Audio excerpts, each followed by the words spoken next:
성경은 우연이 없습니다. 하나님의 섭리라고 말합니다.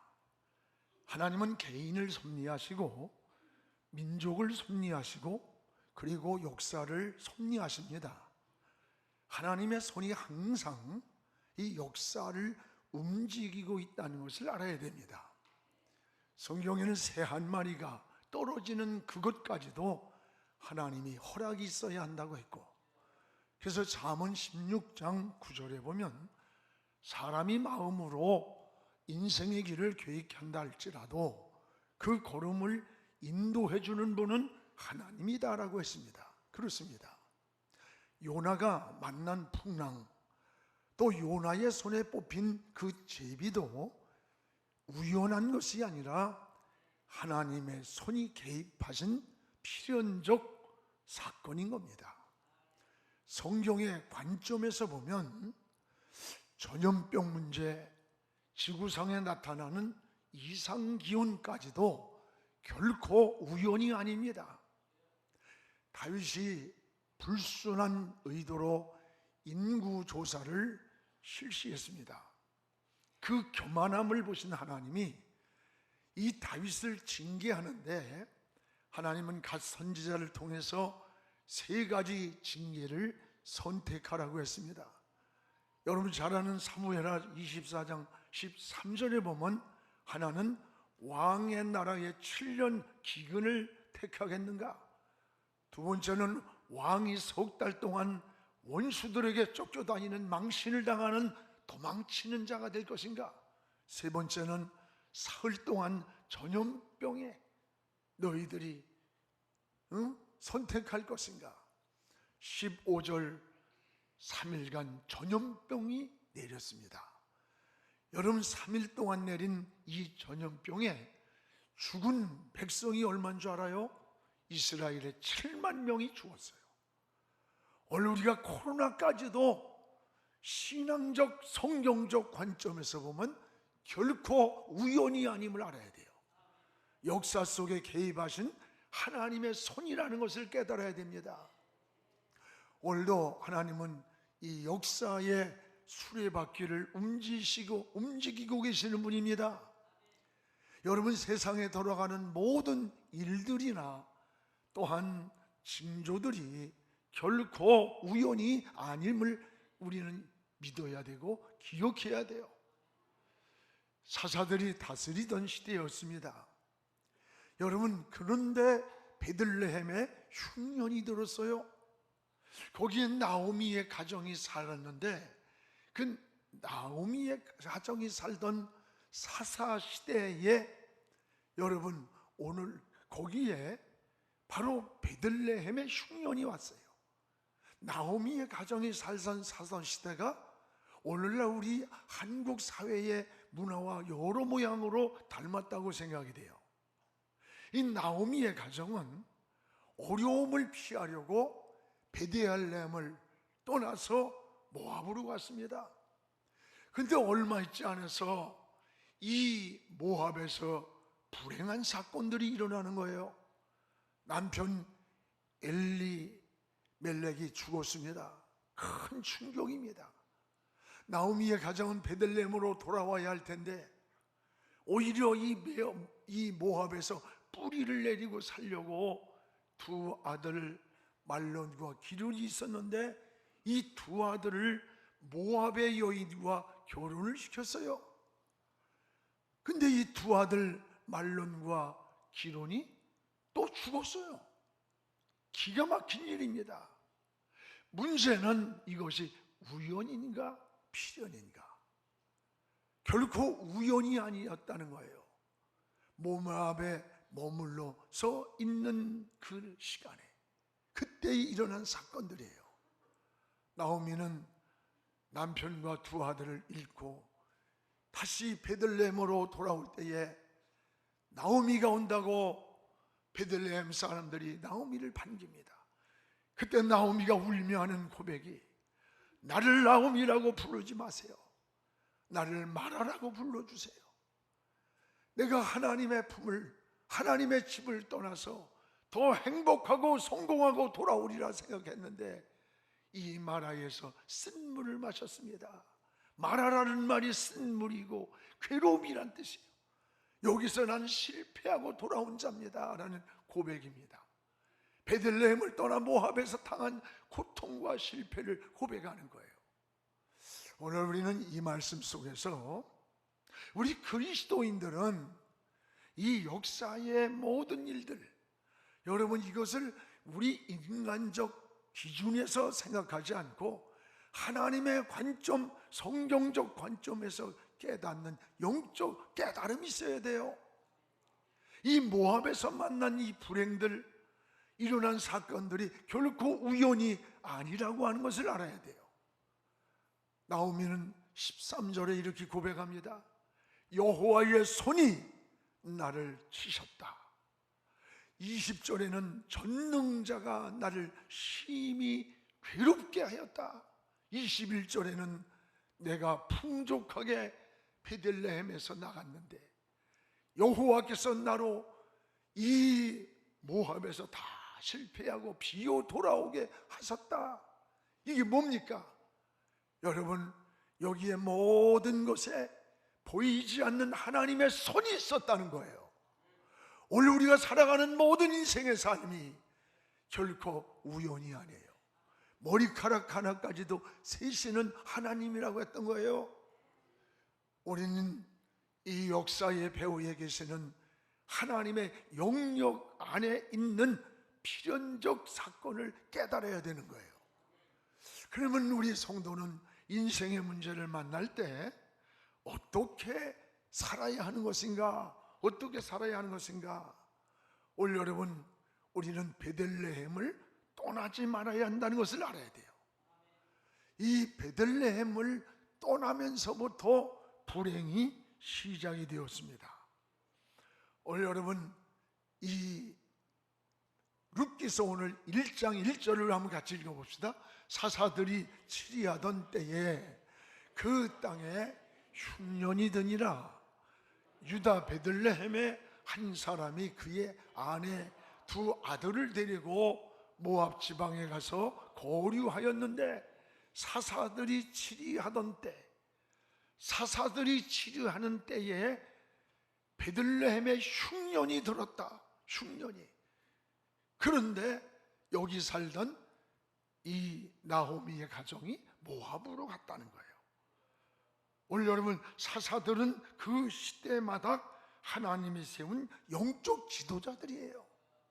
이들이 치리하던 그 시대에 흉년이 들었다면 이것은 우연이라기보다 자연적인 재해만은 결코 아님을 알아야 돼요. 반드시 하나님의 손이 개입되어 있다고 하는 거예요.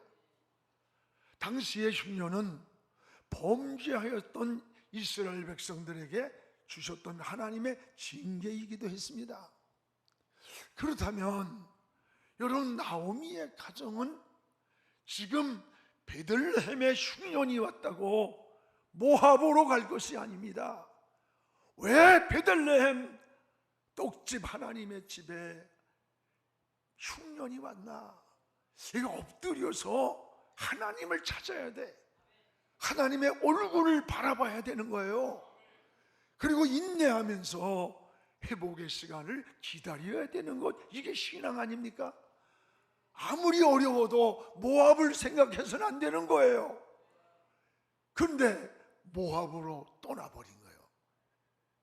여러분, 눈앞에 다가온 어려움만 피해서 모압으로 떠난 나오미의 가정, 결과만 보았지 이 흉년의 원인을 신앙적 관점에서, 믿음에서 생각해 보지를 않은 거예요.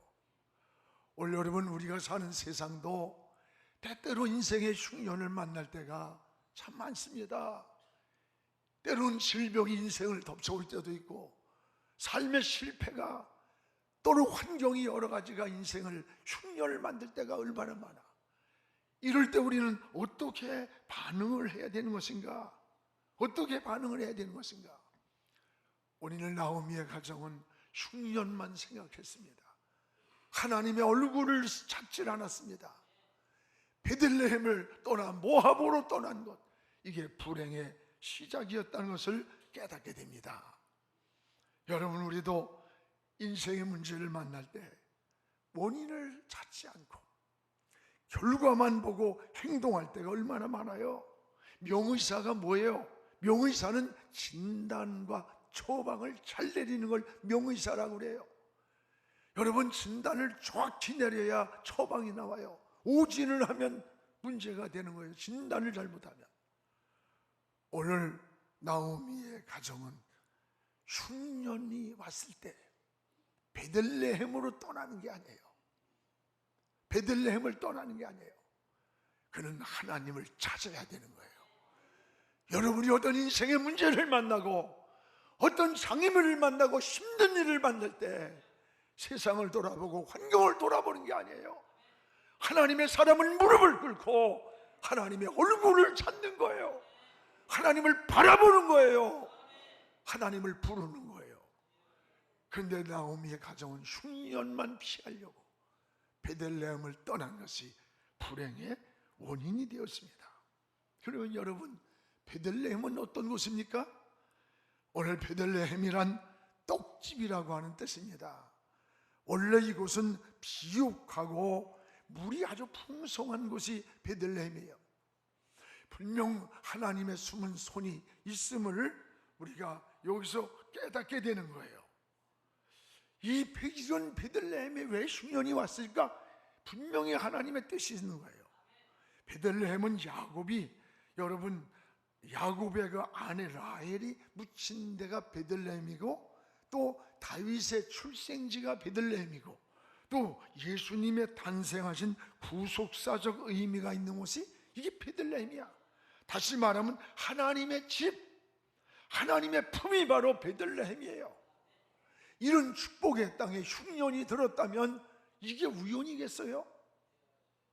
그렇다면 우리는 베들레헴을 떠나는 것이 아니라 먼저 그곳에서 엎드려 하나님을 생각하고 원인을 찾아보는 게 믿음이고 신앙이고 지혜 아닙니까?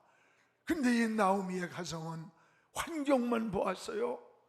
흉년만 피해서 모압으로 가버렸어요. 이것이 나오미 가정의 불행의 실패의 원인이었다는 것을 알게 됩니다. 여러분, 성경에는 이런 크고 작은 사건들이 굉장히 많이 나와요. 이게 우연이 아님을 알려주잖아요. 한 사건으로 열왕기상 22장 34절에 보면 이스라엘의 7대 왕이 누구예요? 아합입니다. 아합 왕의 죽음에 대한 사건이 나옵니다. 한 사람이 관역을 쏜 것도 아니야. 무심코 당긴 화살이 이스라엘의 왕 아합의 솔기에 맞힌지라. 솔기가 뭔지 알아요? 투구를 쓰고 갑옷을 철갑을 입듯이 이 철갑과 철갑 사이에 이음새를, 이걸 솔기라고 그래. 왜? 움직이기 위해서 그 공간이 있는 거야. 목두.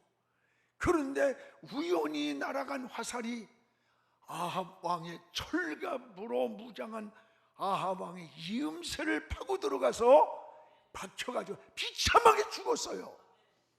이것이 우연입니까? 필연이에요. 하나님의 보이지 않는 손이 개입된 거야. 이스라엘 나라를 오직 하나님만 섬기는 이스라엘 민족을 우상으로 물들여 버리고 아세라 신상, 바알 신상으로 나라를 망쳐놨을 때 하나님이 손을 댄 겁니다. 오늘 여러분 역사의 현장에 하나님의 손이 개입한 필연이라는 걸 알아야 돼요. 우리 진정한 그리스도인들은 항상 내 기준이 되면 안 돼요. 하나님의 관점에서 뭘 생각하고 기도하고 또 바라봐야 돼요. 그러면 모든 게 우연이 아닌 필연임을 깨닫게 되는 거예요. 사랑하는 여러분, 여러분의 주변에서 일어나는 일들이 우연한 일로 생각하지 마십시오. 배후에 하나님의 손길이 있음을 깨닫기를 축복합니다. 하나님은 안 보는 것 같지만 다 보고 계시는 분이에요.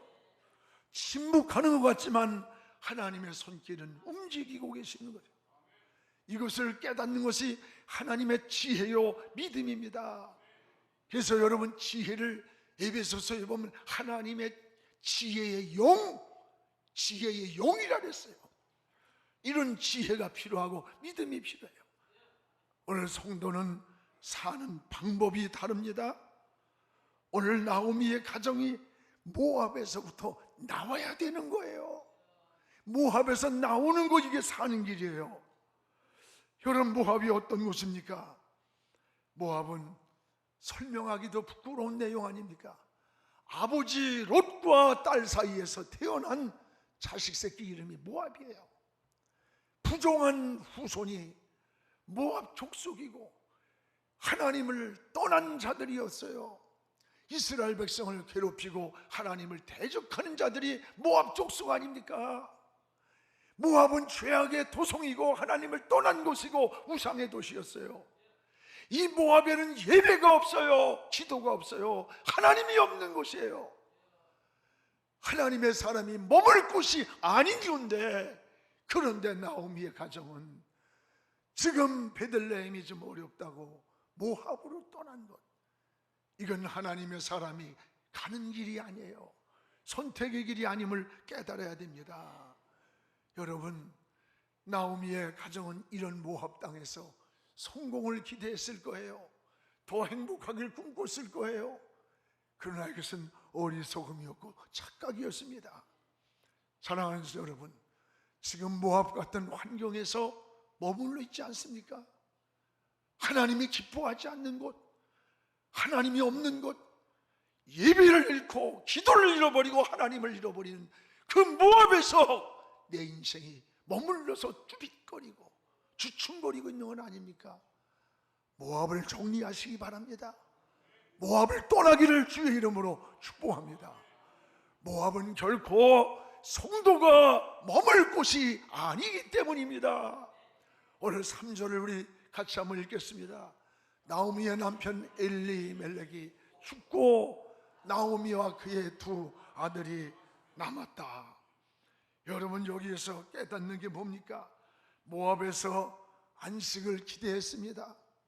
모압에서 행복을 기대했지만 남편이 갑자기 죽는 거예요. 남편을 농경사회에서 중요한 보호자가 남편이에요. 여러분, 보호자를 잃었어요. 남편을 잃은 나오미의 가정을 누구도 보호해 줄 자가 없어. 시족사회에서.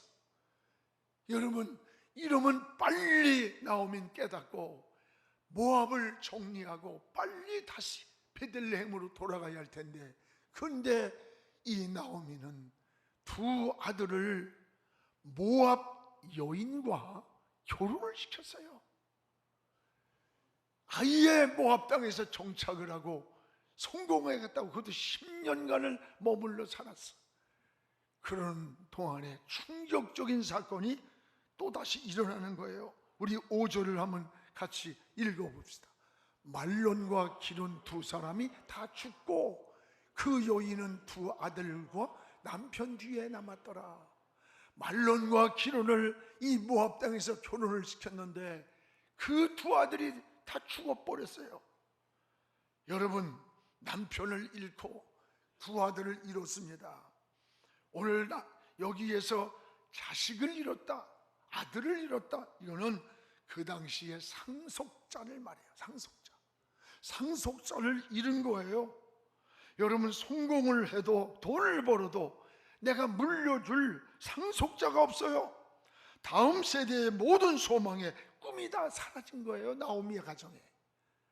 사람이 살면서 가장 무서운 게 저는 소망을 잃고 꿈을 잃는 거라고 생각해요. 내가 병들었어도 의사가 얼마 못 살도, 아니야, 하나님이 살려 좀 살아. 그래야 그 사람 살더라고. 내가 실패했어도 하나님이 나 일으켜주면 난 일어나. 빵 한 조각을 먹으면서도 희망을 가지고 일어나는 거예요. 그래서 10대는 꿈을 꿔라, 20대는 그 꿈을 준비하라, 30대는 그 꿈을 영향력 있게 발휘하라, 그런 말이 있잖아요. 지금 우리 국민들에게 가장 중요한 것은 나는 희망을 주고 꿈을 주고, 이게 중요하다고 봐요. 우리 젊은이들에게 꿈을 말해줘야 돼요. 꿈이 있어야 의욕이 생기는 거예요. 꿈을 꾸고 꿈을 말하고 꿈을 행동하는 사람이 성공하는 겁니다. 여러분, 꿈을 꾸시기 바랍니다. 어려워도 꿈을 놓치지 않기를 주의 이름으로 축복합니다. 근데 오늘 나오미의 가정은 모압에서 남편을 잃었어요. 두 아들을 잃고 모든 꿈을 잃어버린 거예요. 소망을 잃은 거예요. 문제는 이것이 우연이 아니다는 베들레헴을 떠난 결과임을 보여주는 거예요. 그러면 어떻게 해야 나오미의 가정이 다시 회복할 수가 있겠습니까? 따라합시다. 베들레헴으로 다시 돌아와야 한다. 다시 베들레헴으로 돌아와야 하는 겁니다. 다시 돌아와야 합니다. 여러분, 모압의 삶은 마라의 삶이에요. 20절을 우리 같이 한번 읽어봅시다. 나오미가 그들에게 이르되 나를 나오미라 부르지 말고 나를 마라라 부르라. 이는 전능자가 나를 심히 괴롭게 하셨다. 전능자가. 이게 지금 나오미의 어떤 고백이에요. 베들레헴으로 돌아올 때 베들레헴 고향 사람들이 나오미를 반기는데 울면서 나를 나오미라고 말하지 마세요.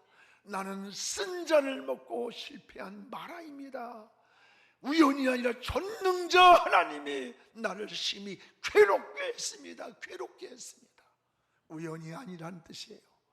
하나님을 떠난 인생은 마라와 같은 삶임을 우리에게 보여주는 거 아닙니까? 베들레헴의 삶이 기쁨이었다면 모압에서의 삶은 슬픔이었고, 베들레헴이 행복이었다면 모압은 삶은 불행이었던 겁니다.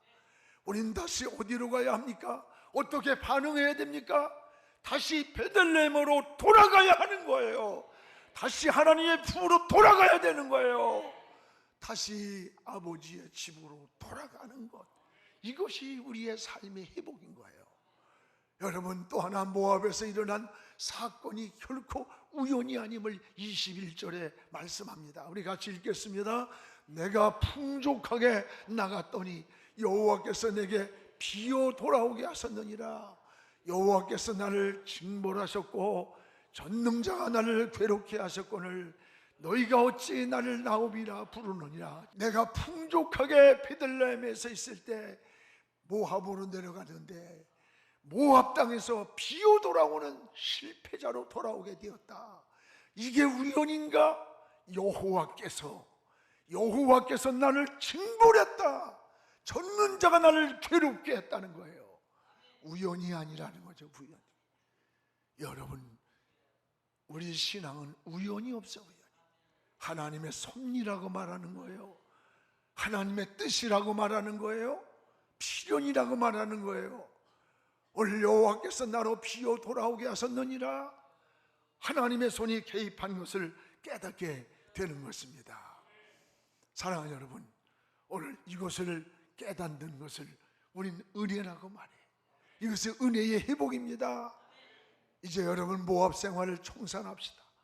그리고 다시 아버지의 품, 생명의 떡이 있는 베들레헴으로 돌아가기를 원합니다.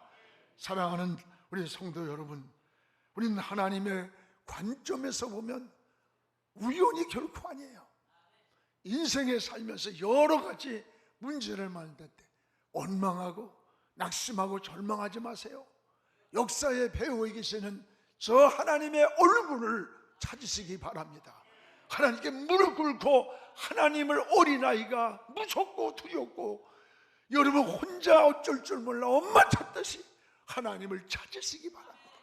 기도는 방법을 찾는 게 아니에요. 하나님을 찾는 것이 바로 기도입니다. 여러분의 인생의 머릿돌을 하나님께로 두세요. 방향을 정하세요. 인생의 다림줄을 하나님을 삼으세요. 기준을 삼고 다시 베델로 돌아가시기 바랍니다. 지금 모압에서 돌아가는 거예요. 하나님의 품으로 돌아오면 되는 거예요. 오늘 여러분 하나님의 집에 안식이 있습니다. 생명의 떡이 있고 평안이 있고 축복이 있습니다. 하나님은 오늘도 변함없이 여러분들을 기다리고 계시는 거예요. 이게 하나님의 사랑이요 은혜인 것입니다. 오늘도 하나님의 품으로 저 베델을 향해 달려가는 우리의 신앙 되기를 주의 이름으로 축복합니다. 기도하겠습니다. 거룩하신 우리 아버지 하나님, 고맙습니다. 우리 인생에 살아가는 모든 삶이 결코 우연이 아닌 하나님의 섭리가 있는 필연임을 고백합니다. 새 한 마리가 떨어지는 것도 하나님 아버지, 요나가 제비를 뽑을 때 개입하신 하나님, 오늘 베들레헴에서 하나님 모압으로 더 행복하게 더 잘 살겠다고 갔지만 거기서 전능자가 괴롭혔다고 했고 거기에서 피어 돌아왔다고 했습니다. 오늘 우리가 아무리 힘들고 어려워도 베들레헴에서 떠나지 않게 하시고 하나님의 집에서 머물게 하시고 하나님의 품에서 머물게 하시고 하나님의 얼굴을 찾는 믿음의 사람으로 살게 하여 주시옵소서. 다시 회복을 간증하게 하시고 다시 일어서게 하시고 다시 승리하게 축복하여 주시옵소서. 우리 민족도 하나님 이런 은혜로 책임져 주시고 한국교회도 이런 은혜를 내려 주시옵소서. 예수님의 이름으로 기도합니다. 아멘.